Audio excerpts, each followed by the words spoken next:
اگلی کنجی کثرت حج اور عمرہ. حدیث پاک میں فرمایا وما امعر حاج قط، کہ حاجی کثرت سے حج کرنے والا، عمرہ کرنے والا، وہ کبھی محتاج نہیں ہوتا. قیل ومل امار، پوچھنے والے نے پوچھا جی اس کا کیا معنی ہے؟ فرمایا قال ما افتقرا، جو فقر کا تجھے ڈر ہوتا ہے اللہ اس ڈر کو ختم کر دیتا ہے. حدیث پاک میں ہے النفقۃ فی الحج کالنفقۃ فی سبیل اللہ الدرہم ب700، ایک درہم کے بدلے میں 700 درہم ملتے ہیں.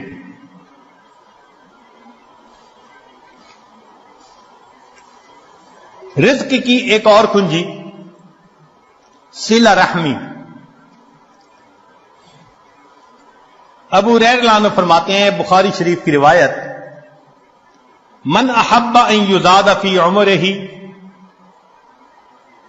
ویزاد فی رزقہ فلیصل رحمہ، جو چاہے کہ میرے عمر زیادہ ہو اور میرا رزق زیادہ ہو، اس کو چاہیے کہ رشتہ داروں کے ساتھ اچھا سلوک رکھے. آج اگر رزق کی شکایتیں زیادہ ہیں تو دوسری طرف معاملات بھی دیکھو، بہن سے نہیں بولتے، بھائی سے نہیں بولتے، پھپھو سے لڑائی، چچا سے لڑائی، ان کے گھر کا کھانا نہیں کھاتے، پانی نہیں پیتے، کچھ پڑھ کے نہ پلا دیں. شریعت جن رشتہ داروں کو جوڑنے کا حکم دیتی ہے وَيَقْطَعُونَ مَا أَمَرَ اللَّهُ بِهِ أَن يُوصَلَ،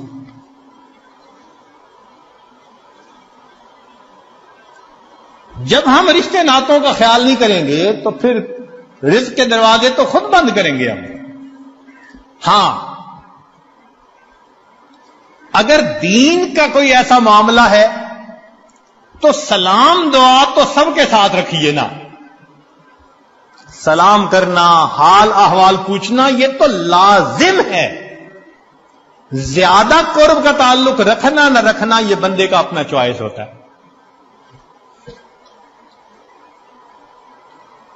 ایک اور حدیث میں فرمایا من سرہ ان یمد لہ فی عمرہ، جسے یہ بات اچھی لگے کہ اس کی عمر بڑی ہو، وَيُوَسَّعَ لَهُ فِي رِزْقِهِ، اس کے رزق کو اللہ کھلا کر دے، وَتُدْفَعُ عَنْهُ مِيتَةَ السُّوءِ، اور اللہ اسے بری موت سے بچا لے، فَلْيَتَّقِ اللَّهَ وَلْيَصِلْ رَحِمَهُ، وہ اللہ سے ڈرے اور صلہ رحمی کرے، اللہ تعالیٰ تینوں انعام عطا فرما دیں.